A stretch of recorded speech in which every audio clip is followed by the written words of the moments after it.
Start करते हैं हमारे 16.21 श्लोक से। तो अभी तक हमने क्या किया 16 चैप्टर में, अगर आपने देखा हो, सबसे पहले भगवान ने बताया दैवी गुणों के बारे में अर्जुन को, फिर भगवान ने आसुरी गुणों के बारे में बताया, फिर भगवान ने अर्जुन को बताया अर्जुन ये आसुरी गुण तुम्हारे नहीं हैं, ये उन लोगों के हैं जो कि जिनका जन्म ही इस प्रकार से होता है, आसुरी संपत्ति के होते हैं। तो अर्जुन को थोड़ा और समझाने के लिए भगवान ने और सारे आसुरी गुणों को वर्णन किया, है ना। और इसमें बहुत सारा भगवान ने डिस्क्रिप्शन दिया कैसे आसुरिक लोग जो होते हैं ऐसी ऐसी चीजों का निर्माण करते हैं जिसका उद्देश्य सिर्फ और सिर्फ इंद्रिय तृप्ति होता है। किस तरीके से इंद्रियों को तृप्ति दी जाए, चाहे उसमें कितना भी और जीवों का नुकसान हो रहा हो, बर्बाद हो रहे हो, वो उसको परवाह नहीं करते। ये आसुरी लक्षण कहलाते हैं। और दैवीय गुण होते हैं वो दूसरे प्रकार के होते हैं, उसके जस्ट अपोजिट होते हैं। जो जितने दैवीय गुण हैं वो व्यक्ति को मोक्ष की तरफ ले जाने वाले होते हैं, और आसुरी गुण व्यक्ति को इस संसार में ढकेलने वाले होते हैं, नरक की ओर ले जाने वाले होते हैं। ये कहलाते हैं दैवीय और आसुरी गुण। तो भगवान ने इस तरीके से डिस्क्रिप्शन दिया। अब भगवान यहाँ पर 21वें और 22वें श्लोक में ये बताने वाले हैं कि किस प्रकार से जो आत्मा है वो नरक की ओर चली जाती है, क्या करने से, और क्या वो करे जिससे उसका बचाव हो पाए नरक में जाने पर, या अपने आप को नीचे गिराने से कैसे उसका बचाव हो सकता है। 23 और 24वें श्लोक में भगवान बताएंगे कि कैसे व्यक्ति शास्त्र के माध्यम से शास्त्र को नकार करके अपने आप को नीचे गिरा सकता है, और कैसे उसी शास्त्र को प्रमाण मान करके अगर अपने जीवन को व्यवस्थित करे तो कैसे उस शास्त्र ही उसको इस जीवन के परम लक्ष्य तक पहुंचा सकता है। ये दो चीजें भगवान 23 और 24वें श्लोक में बताएंगे। चलिए पहले स्टार्ट करते हैं 21वां श्लोक। त्रिविधम नरकस्येदं द्वारम नाशन आत्मनः कामः क्रोधस्तथा लोभस्तस्माद्दे तत्त्रयं त्यजेत्। यस, तो भगवान यहाँ पर क्या बता रहे हैं। यस, रमेश कर्ण प्रभु पढ़िएगा अनुवाद। हरे कृष्ण प्रभु जी। इस नरक के 3 द्वार हैं, काम, क्रोध तथा लोभ। प्रत्येक बुद्धिमान व्यक्ति को चाहिए कि वो इन्हें त्याग दे, क्योंकि इनसे आत्मा का पतन होता है। हरे कृष्ण। हरे कृष्ण। तो भगवान ने एकदम एक्सप्रेस कर दिया कि 3 जो द्वार हैं वो नरक की ओर लेकर के जाने वाले हैं आत्मा। जिसमें पहला द्वार कौन सा है? पहला द्वार कहलाता है काम। काम जो है वो पहला द्वार है। लस्ट, एंगर, ग्रीड इंग्लिश में बोलते हैं इसको। अगर कंबाइन करें LAG, काम, क्रोध और लोभ, ये 3 चीजें व्यक्ति को नरक की ओर लेकर के जाने वाली। जितना ये ज्यादा मात्रा में होंगे उतना व्यक्ति जो है वो नरक की तरफ जा रहा है। तो अगर इसको इंग्लिश में बोलते हैं लैग, लैग का मतलब होता है पीछे खींचना। तो हमारी आत्माएं जो है वो भगवान के धाम जाने का प्रयास कर रही है, और काम, क्रोध, लोभ उसको इस भौतिक जगत में घसीटने का काम करता है। तो सबसे पहले एक एक को समझते हैं। काम का मतलब क्या है? तो काम का जनरली व्यक्ति मतलब समझते हैं कि विपरीत लिंग के प्रति आकर्षण, उसके साथ भोग करना, ये काम कहलाता है। तो ये तो एक स्थूल कारण होता है। काम का विस्तृत क्या है? विस्तृत ये बताया गया है जो कुछ शास्त्र में मना किया गया है उस कार्य को करने की इच्छा काम कहलाती है। शास्त्र में मना किया गया है लेकिन उसको सेटिस्फाई करने का प्रयास करना काम के अंतर्गत, तो वो कहलाता है काम। क्रोध का मतलब क्या होता है? क्रोध का मतलब जब काम सेटिस्फाई नहीं होता है तो वही क्रोध में परिणत हो जाता है। क्रोध मतलब, क्रोध को एक शब्द बोला गया है कामानुज। जब काम सेटिस्फाई नहीं हुआ, जो चाहते थे वो नहीं हुआ, तो वो कहलाता है कामानुज, काम का छोटा भाई। और तीसरा कहलाता है लोभ। लोभ का मतलब क्या है? काम सेटिस्फाई नहीं हुआ तो हो जाता है क्रोध, जब सेटिस्फाई हो गया तो हो जाता है लोभ। लोभ में व्यक्ति क्या होता है? कभी सेटिस्फाइड, और चाहिए और चाहिए। अच्छा ये मिल गया, अभी और चाहिए, ये हो गया और चाहिए। कभी भी उसकी इच्छाएं खत्म नहीं होती। उससे बोला कि भाई पहले तो तुम ये बोल रहे थे बस ये मिल जाए फिर खुश, नहीं, उतने से कुछ नहीं, उसको और चाहिए। जैसे किसी को ट्रेन पकड़नी होती है, पहले सोचता है स्टेशन पे अरे ट्रेन पकड़ लें, बस किसी तरीके से ट्रेन मिल जाए। ट्रेन मिल जाती है तो कहता है बैठने की सीट मिल जाए तो क्या बात, बैठने की सीट मिल जाती कहता है विंडो वाली सीट मिलती तो क्या बात है, विंडो वाली सीट भी मिल जाती तो कहता है एसी में रहता तो ज्यादा अच्छा रहता। तो ये क्या है? लोभ है। पहले वो क्या बात कर रहा था, बोलो बस बस ट्रेन मिल जाए किसी भी तरीके से। तो ऐसे ही जो लोभ का सबसे बड़ा एग्जाम्पल है वो है कौरव।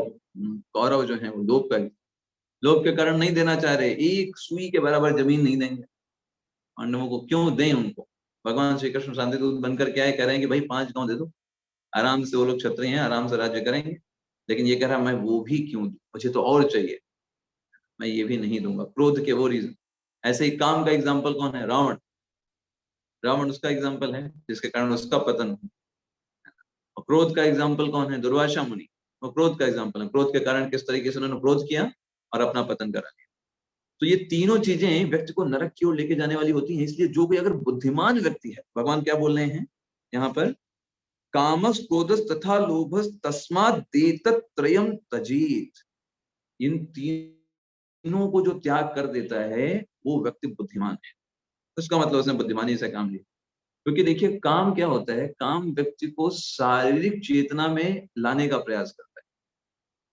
इससे व्यक्ति इस चेतना में और ज्यादा हो जाता है आकृष्ट कि मैं ये एक व्यक्ति हूँ, मेरा, मैं इस जगह पर हूँ, ये मेरा घर है, ये मेरा परिवार है, ये एक व्यक्ति है, मैं इंसान हूँ, मैं पुरुष हूँ, मैं स्त्री हूँ। इस चेतना में वो और अधिक घुस जाता है। तो आध्यात्मिक जीवन के लिए ये चेतना जो है वो अच्छी नहीं मानी जाती। तो इसलिए ये व्यक्ति आगे नहीं बढ़ पाएगा। क्रोध क्या करता है? क्रोध भी उसके पूरे एग्जिस्टेंस को ही खत्म कर देता है। काम, क्रोध और लोभ में क्रोध जो है वो सबसे ज्यादा खतरनाक बताया गया है। क्योंकि जब काम होता है और लोभ होता है तो व्यक्ति को ये पता तो चलता है कि वो परेशानी में है, वो दिक्कत में है, उसके अंदर समस्या है। लेकिन क्रोध जब स्थिति होती है व्यक्ति को समझ में नहीं आता, ना ही वो किसी को सुनना चाहता है। काम और लोभ की अवस्था में वो एटलीस्ट दूसरों को सुन सकता है। दुर्योधन ने सुना भगवान श्री कृष्ण को, लेकिन क्रोध की अवस्था में व्यक्ति किसी को नहीं सुनता। तो इन तीनों में वो सबसे डेंजर माना जाता है। और लोभ, लोभ भी अपने आप में व्यक्ति है, उसके पीछे उसको किसी तरीके से अर्जित करने का प्रयास करता रहता है, अपने साम्राज्य को बढ़ाने के बारे में सोचता है, भले उसका भोग ना कर पाए। जैसे हम मधुमक्खियों का एग्जांपल लेते हैं। तो जो व्यक्ति इन काम, क्रोध, लोभ में आगे रहता है उसकी कोई गारंटी नहीं है कि उसको मोक्ष प्राप्त होगा या भगवान का धाम प्राप्त होगा। उसको भूल जाना चाहिए। क्योंकि ये तीन उसके पैरों में पड़े हुए बड़े बड़े पत्थर हैं जो उसको कभी आध्यात्मिक जीवन में आगे बढ़ने ही नहीं देंगे, उसको बार बार खींच खींच करके पीछे लाए।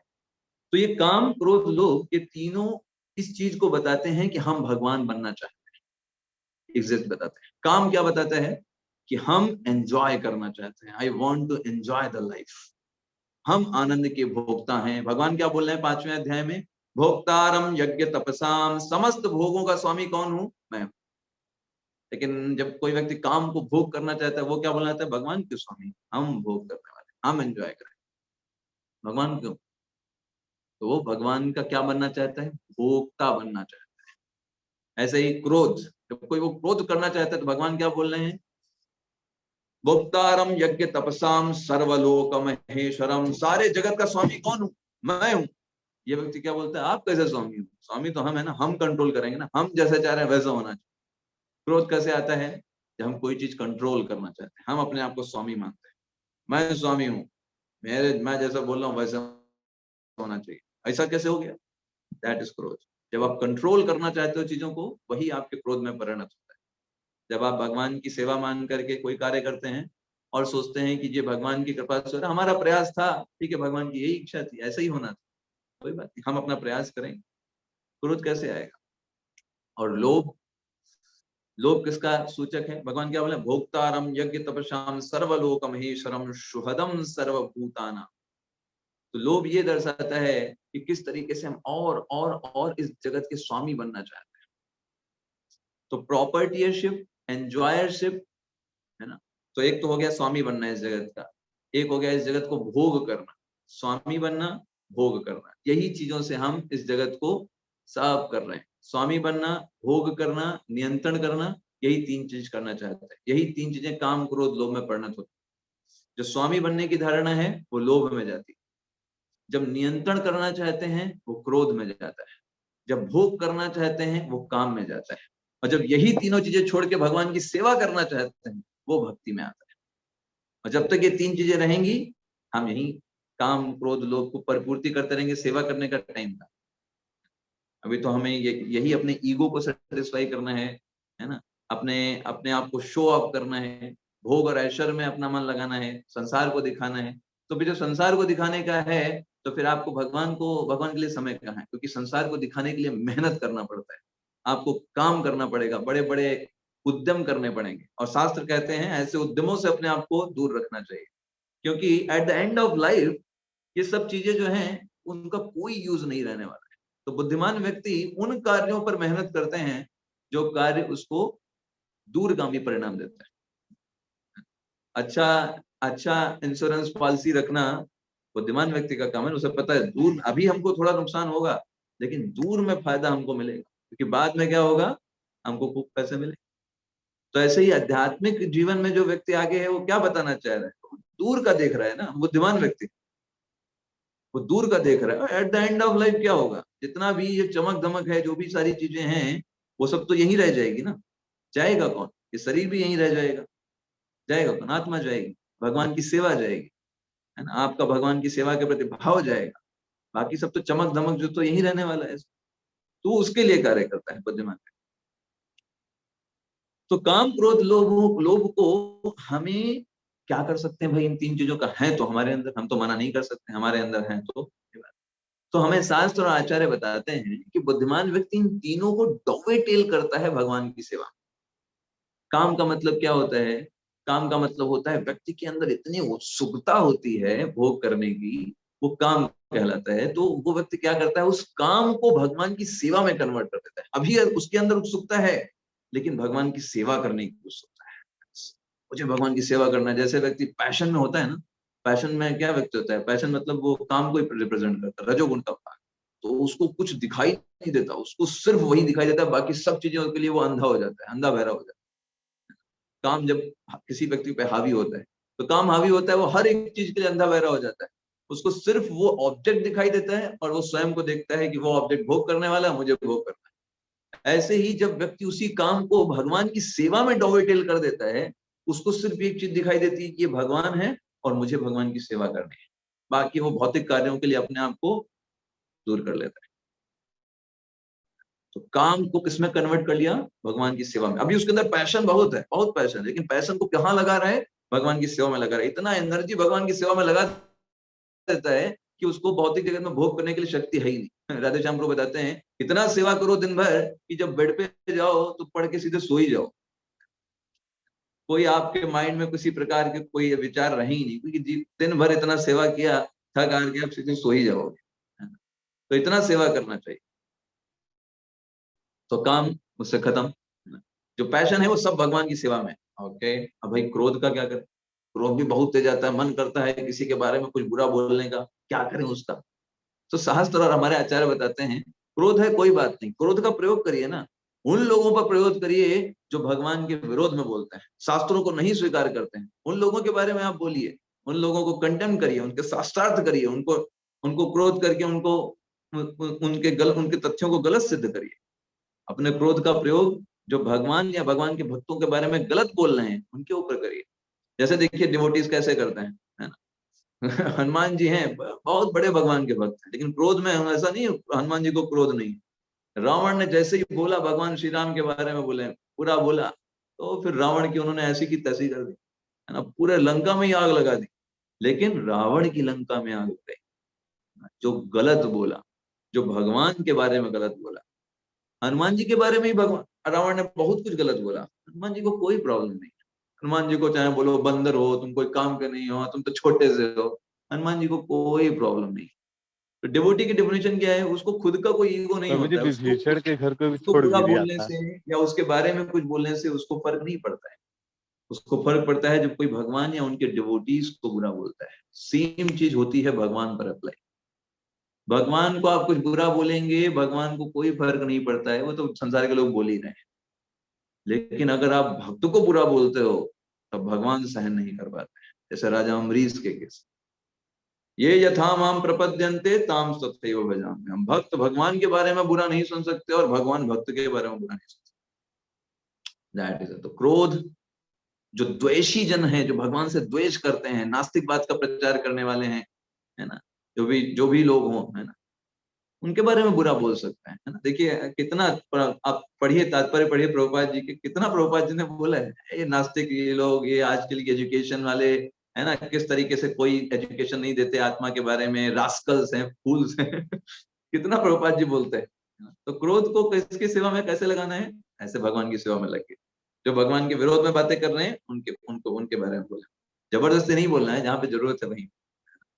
और तीसरा लोभ। अब भाई लोभ का क्या करें, और चाहिए और चाहिए और चाहिए और चाहिए। तो लोभी हरि कथा, यस, भगवान की कथाओं को और सुनना है और सुनना है, कभी संतृप्ति नहीं। ये हरि कथा में लोभ को लगाना है। कोई पूछे अरे पैसा पैसा पैसा चाहिए और ये कर लो वो कर लो, तो ये सब छोड़ो भी। अभी बताओ भगवान के बारे में कैसे भक्ति और अच्छे से कर सकते हैं, कैसे भगवान की कथाएं और अच्छे से सुन सकते हैं। कोई और साधन, कोई और माध्यम है भगवान से प्रीति बढ़ाने का, कोई साधन है सेवा करने का, ये लोभ होना चाहिए। और यही वास्तविक लोभ है। इस संसार में आप देखिए, आप कितना भी अर्न करेंगे हमेशा वो कम है। जो व्यक्ति 10,000 कमाता है वो सोचता है कि 15,000 वाला सुखी है, 15,000 वाला सोचता है 50,000 वाला सुखी है, 50,000 वाला सोचता है कि 2 लाख वाला हो जाएगा वो ज्यादा सुखी होगा। अभी तो हम एडजस्ट नहीं कर पा रहे अपने में। 2 लाख वाला सोचता है 10 लाख वाला सुखी होगा। 10 लाख वाले के पास टाइम नहीं है किसी चीज के लिए, क्योंकि वो इतना सारा सब वर्क कर रहे हैं। वो सोचता है अरे 2 लाख वाला ज्यादा अच्छा है, पैसे कमाए, कम से कम सुकून से तो जी रहा है। तो यही जीवन चल रहा है, एक दूसरे को सुखी मान करके सब लोग काट रहे हैं अपना जीवन, है ना। तो इस संसार में सुख यही है। कैसा सुख है, श्रवण सुख है, सुनने में सुखी है। लोग ढूंढते हैं अरे वो व्यक्ति बड़ा सुखी है, उस व्यक्ति से जाके पूछो, और उस व्यक्ति से पर्सनली जाके पूछो। ऐसे तो ऊपर से वो यही बताएगा कि सुखी है, उसको प्यार से बैठाओ, उसको बातचीत करो, तब वो अपने हृदय के दुख तुमको बताएगा। तब पता चलेगा कितना उसके जीवन में तहलका मचा हुआ है। कोई सुखी नहीं है संसार, और सुखी है भी तो कितने दिन रहने वाला है, how long and how much. कितना ज्यादा इस संसार में कोई एंजॉय कर सकता है और कितना देर एंजॉय करेगा। कितने सालों का जीवन ही, कितना आप एंजॉय करेंगे। एक दिन आएगा इंद्रियों की क्षमता खत्म हो जाएगी, है ना, आप नहीं कर पाएंगे, चाह करके भी नहीं कर सकते, क्षीण हो जाएगी क्षमता। और कितना आप करेंगे, खाना है कितना खाएंगे, 10 रोटी खा लेंगे, उससे ज्यादा तो कोई नहीं खा सकता। तो हर एक इंद्रिय तृप्ति की भी एक क्षमता है इस संसार। तो कोई नहीं बोल सकता कि वो बहुत सुखी है, वो सिर्फ श्रवण सुख है। दूसरे लोग एक सुखी हैं वो सुखी हैं, ऐसे कर।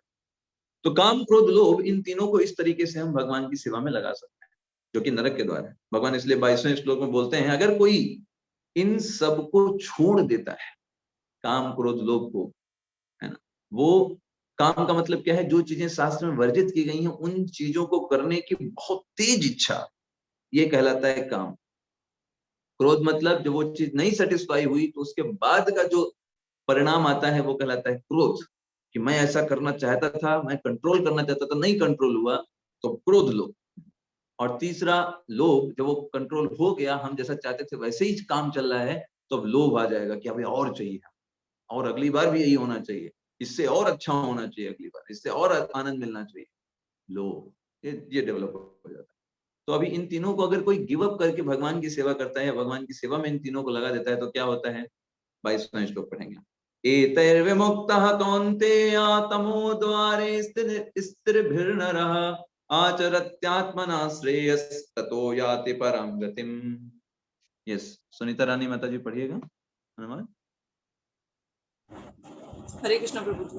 हरे कृष्ण। हे कुंती पुत्र, जो व्यक्ति इन तीनों नरक द्वारों से बच पाता है, वह आत्म साक्षात्कार के लिए कल्याणकारी कार्य करता है और इस प्रकार क्रमशः परम गति को प्राप्त होता है। हरे कृष्ण प्रभु। हरे कृष्ण। अब देखिए कल्याण कार्य वही कर पाएगा ना जो इन तीनों से बचा हुआ। अगर इन तीनों में बेचारा फंसा हुआ है तो क्या वो दूसरे का कल्याण करेगा, क्या वो खुद का कल्याण करेगा? खुद के शरीर को भी नुकसान पहुंचाएगा क्या? क्रोध करने से आपका शरीर स्वस्थ हो जाता है क्या? क्रोध करने से पूरा शरीर आपका जर्जर हो जाता है। आप स्वयं महसूस कर सकते हैं जब क्रोध आता है कैसे आपका पूरा चोटी से लेके एड़ी तक पूरा शरीर गर्म हो जाता है, सारे पूरे तंतु उसके बिखर जाते हैं क्रोध करने के बाद। क्या वो कल्याण का मार्ग करे जब अपने शरीर को वो नहीं शुद्ध रख पाएगा? जब काम के वशीभूत जीव होता है तो क्या उसका शरीर हष्ट पुष्ट हो जाता है? खुद के शरीर को वो नष्ट कर लेता है। कैसे वो अपने शरीर की शक्ति का हनन कर देते हैं, काम के वशीभूत होकर। ऐसे ही लोभ के वशीभूत होकर जब व्यक्ति लोभी होता है, आप सोचो एक व्यक्ति के पास चीजें हैं, साधन है, लेकिन वो दुखी है। क्यों? क्योंकि उसे और चाहिए, है ना? वो खा रहा है, 2 रोटी है, 2 रोटी पे ध्यान नहीं है, वो तीसरी रोटी के बारे में सोच रहा है, तो 2 रोटी का भी सुख नहीं भोग पा रहा बेचारा। कितना कितना वो बेचारा व्यक्ति है। कौरव जो हैं उनके पास पूरे विश्व का शासन है, फिर भी परेशान है, और जो पांडव हैं वो वन में भी खुश हैं। युधिष्ठिर महाराज जैसे दैवी संपत्ति, आसुरी संपत्ति कि मुझे और चाहिए, मैं तब सुखी होऊंगा, मैं पूरे विश्व का राजा बन जाऊंगा, बड़े बड़े यज्ञ करूंगा, धार्मिक अनुष्ठान करूंगा, सब बोलेंगे बहुत बढ़िया, वेरी नाइस, सबको मैं दान दूंगा, सब बोलेंगे हाँ हाँ ये व्यक्ति बहुत अच्छा है। ये सब आसुरी संपत्ति। दैवी संपत्ति भगवान जो भी हमको देंगे, अपनी मेहनत करेंगे, भगवान जो भी देंगे उसको भी भगवान की सेवा में लगाएंगे, या ये दैवी संपत्ति। तो इसलिए जब कोई इन तीनों डेमोनिक क्वालिटीज को छोड़ देता है, तब वो व्यक्ति पराम गति भगवान की सेवा कर पाएगा, वरना तो कर ही नहीं पाएगा। इसलिए व्यक्ति को सबसे पहले क्या करना चाहिए? वर्णाश्रम धर्म का पालन करना चाहिए। जब वर्णाश्रम धर्म का व्यक्ति पालन करता है तो इसका मतलब शास्त्र का पालन कर रहा है। तो शास्त्र के पालन से वो आसानी से इन तीनों गेट्स को छोड़ सकता है, लेकिन बिना शास्त्र के पालन के वो नहीं छोड़ पाएगा इन तीनों चीजों को। तो रामानुजाचार्य समझाते हैं इसकी अपनी टीका में, भगवान ये समझा रहे हैं कि जब कोई व्यक्ति शास्त्रों के प्रति सम्मान नहीं रखता है, तब उसका डिग्रेडेशन होता है इन तीनों चीजों के पीछे। काम, क्रोध, लोभ में कौन फंसेगा? जो शास्त्रों के प्रति सम्मान ना रख करके उनकी बातों को स्वीकार नहीं करता है। That is the main point. अगर किसी व्यक्ति ने शास्त्र को समझा है और उसके पॉइंट्स को उस आधार पे अपने जीवन पर अप्लाई कर रहा है, तो वो कभी भी काम, क्रोध, लोभ के द्वारा नरक में नहीं घसीटा जाएगा, क्योंकि वो शास्त्र के आधार पर काम कर रहा है। तो मेन चीज क्या है? व्यक्ति को अपनी ड्यूटीज जो है वो सही से निभानी चाहिए शास्त्र के द्वारा। इसीलिए देखिए भगवान ने तुरंत अगला श्लोक बोला, यह शास्त्रम यदि मत्सर्ज वर्तते कामकारतः। जो व्यक्ति शास्त्र की चीजों को, शास्त्र में जो वर्णन दिया गया है, जो विधियां दी गई हैं, उनको छोड़ करके वर्तते कामकारतः, अपने मन के आधार पे काम करता है। हमको तो ये अच्छा लग रहा है, हम करें, तो क्या होता है? ना सिद्धिम न मवाप्नोति ना सुखम न पराम गतिम। ना तो इस जगत में वो किसी प्रकार की सिद्धि, ना कोई सुख पाएगा, ना ही वो इस शरीर को जब छोड़ेगा तब उसको कोई सुख या सिद्धि मिलने वाली, कुछ नहीं मिलने वाला उसको। ना तो इस जगत में भी पूरा तड़पता रहेगा, परेशान होता रहेगा, और अध्यात्मिक जगत में भी उसको भूल ही जाएगा। He's going to get anything, nothing will get, कुछ नहीं पाने वाला, शास्त्र को स्वीकार ना करने वाला। जैसे सिंपल सा, शास्त्र में 4 वर्ण बनाए गए हैं, 4 आश्रम बनाए गए हैं, ब्रह्मचारी, गृहस्थ, वानप्रस्थ और संन्यास। तो सिर्फ गृहस्थ धर्म ही ऐसा है कि उसमें ये अनुमति है, ठीक है आप विपरीत लिंग के व्यक्ति के साथ रह सकते। तो कोई व्यक्ति शास्त्र में क्या है बताया, जो दिया गया है उसके आधार पर अपना जीवन यापन कर रहा है, और उस आधार पर उसमें कोई समस्या नहीं है। वो व्यक्ति जो है इस जगत में रहते हुए, क्योंकि शास्त्र के आधार पर कार्य कर रहा है, तो उसमें कोई गलत नहीं। लेकिन मान लीजिए किसी का विवाह हो गया, फिर भी वो पर स्त्री या पर पुरुषों पर उसने कुदृष्टि रखा हुआ है, और वो सोच रहा है ये व्यक्ति मुझे कब मिलेगा, कब मैं इसका भोग करूंगा, उसके मन में ये विचार चल रहे हैं। तो ये शास्त्र विधि उत्सर्ज, इसका मतलब उसने शास्त्रिक विधियों को क्या किया है? छोड़ा है। और कैसे काम कर रहा है? वर्तते कामकारतः, अपने मन के आधार पर काम कर रहा है। कोई शास्त्र में मना किया गया? शास्त्र में क्या बोला गया? सिवाय जिससे आपने अपना विवाह किया है उसके अलावा सारी स्त्रियां उस व्यक्ति के लिए माता के समान, मातृवत परदारेषु। सारी जो स्त्रियां हैं वो सब कैसी हैं? माता के समान। वही सेम कंडीशन स्त्रियों के लिए भी है ना। तो अभी यहाँ पर जो मेन पॉइंट है क्या? शास्त्र को समझना। जिसने शास्त्र को पकड़ के रखा है, हाँ भाई अभी ये मेरी पत्नी है, ये मेरे पति हैं, इसके अलावा बाकी हर कोई व्यक्ति मेरा क्या है? मेरी माता है, अथवा मेरे पिता हैं और मेरे भाई। शास्त्र के आधार पर स्वीकार किया तो उसको कोई समस्या नहीं होगी इस जगत में। लेकिन जो वर्तते कामकारतः, वो बोलेगा नहीं, है ना, सब मेरे लिए है, मुझे भोग करना है ना? तो वो व्यक्ति क्या करेगा? वो व्यक्ति दूसरों को अप्रोच करेगा तो उसमें क्या होगा? कभी कभी संसार में देखते हैं व्यक्ति को, कितना लोग जो होते हैं जितने प्रकार के उस व्यक्ति को कितना समस्याओं का सामना करना पड़ता है, कितना बेइज्जती होती है उसकी इस संसार में। कभी कभी उसको लोग मार भी डालते हैं, है ना। जिस आप गलत कार्य कर रहे हो, जिस परिवार पर आप कुदृष्टि रखोगे, क्या उस परिवार के लोग आपको छोड़ देंगे? नहीं। तो इस संसार में उसकी बेइज्जती होती है, इस संसार में उसका कितना हनन होता है, और फिर आध्यात्मिक जगत में भी वो नहीं जा सकता ऐसे कुकृत्य करते हुए। और भौतिक जगत में ही तो ना सिद्धि परानोति, ना सुखम ना पराम गति, ना यहाँ पाएगा कोई सुख, ना कोई आध्यात्मिक जगत में सुख पाने वाला। सिर्फ एक कारण करने से, शास्त्रम विधि उत्सर्ज, शास्त्र की विधियों का परित्याग करने से। तो इसलिए बहुत जरूरी है शास्त्रों के आधार पर अपने जीवन में। शास्त्र भगवान की वाणी है, स्वयं भगवान है, जिन्होंने हमको इस संसार में कैसे जीवन यापन करना है कुशलता पूर्वक, ये हमको बताया उसमें। तो उसका जीव को फायदा उठाना चाहिए और इस बद्ध जीवन से निकलना चाहिए, है ना। तो एक बार एक 4 ब्राह्मण थे, वो पढ़ाई करके आए अपनी विद्याएं सीख करके।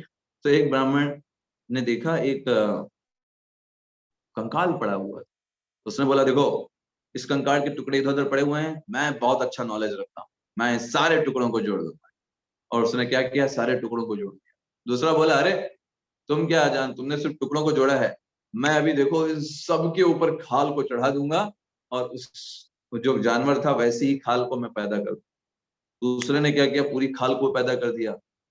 तीसरे ने देखा कि अरे तुम लोगों ने तो सिर्फ हड्डी जोड़ी और खाल चढ़ाया, मैं तो अभी इस जानवर को ही जीवित कर दूंगा, मेरे पास ऐसी विद्या है। चौथे ने बोला, भाई रुको, ये शेर बन गया है, ये शेर है, अगर तुमने इसको जीवित किया तो ये हम सबको चट कर जाएगा। तो तीसरा बोला, अरे तुम मुझसे ईर्ष्या करते हो, अरे मैं इतनी विद्या जानता हूँ, अभी देखो मैं जीवित करके दिखाता हूँ, तुम नहीं चाहते कि मैं अपनी विद्या दिखाऊं। दोनों ने अपनी विद्याएं दिखाई, मुझे भी मौका दो विद्या दिखाने का। चौथे व्यक्ति ने बोला, ठीक है तुमको विद्या दिखाना है? उसने कहा हाँ।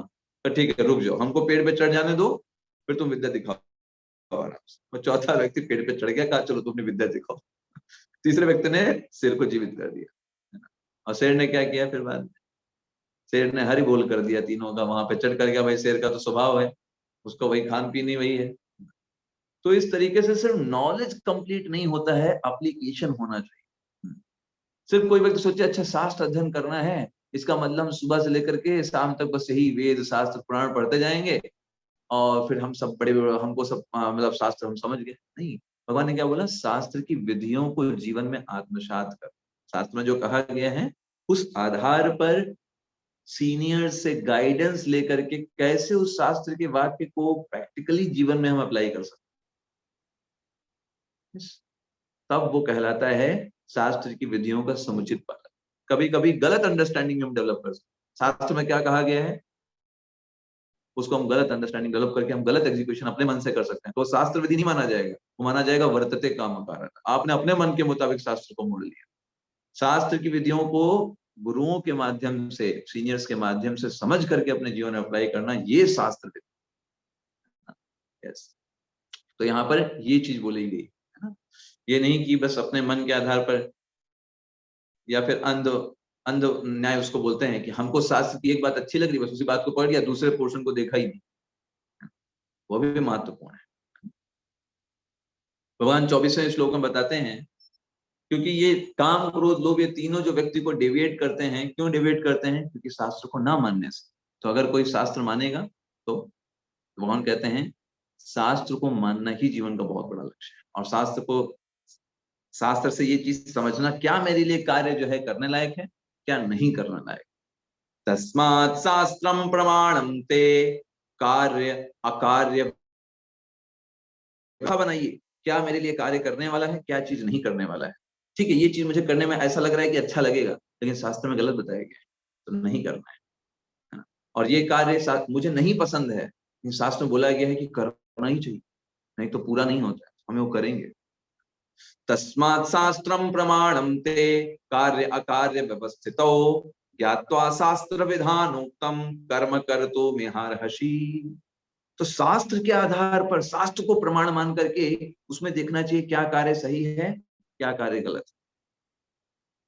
तो मैंने सुना एक बहुत ही सीनियर गृहस्थ डिवोटी हैं, जिन्होंने भक्ति रसानंद महाराज से शिक्षाएं लिया। भक्ति रसानंद महाराज हमारे इस्कॉन मूवमेंट के बहुत ही एग्जॉल्टेड सन्यासी, तो उनसे वो शिक्षा लेते रहते थे। तो गृहस्थ धर्म में उन्होंने एंट्री किया तो वो प्रचार करते थे, सारे जो उनकी पत्नी थी और वो स्वयं भी थे, दोनों लोग प्रचार करते थे, लोगों को भगवान से जोड़ना, इस कार्य में रहते थे।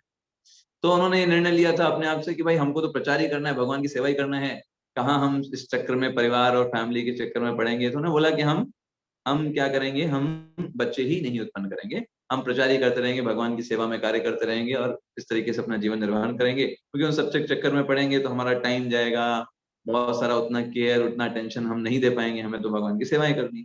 ऐसा करके उन्होंने बताया भक्ति रसायन महाराज।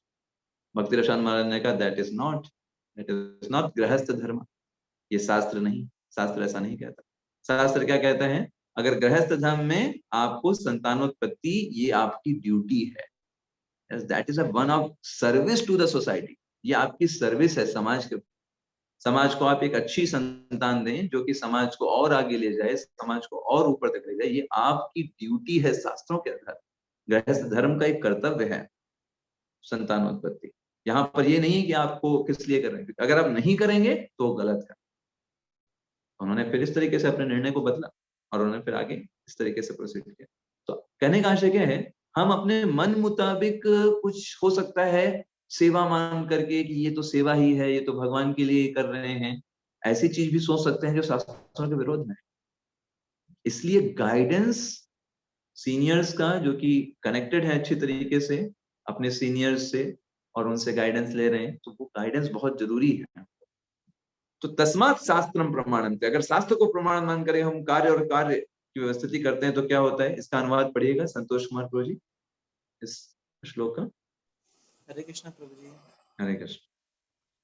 अतः मनुष्य को यह जानना चाहिए कि शास्त्रों के विधान के अनुसार क्या कर्तव्य है और क्या अकर्तव्य है।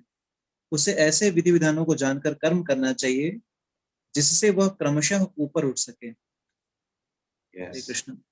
तो शास्त्रों के विधि विधानों का पालन करने का फायदा क्या होगा कि जीव जो है वो क्रमशः ऊपर उठेगा।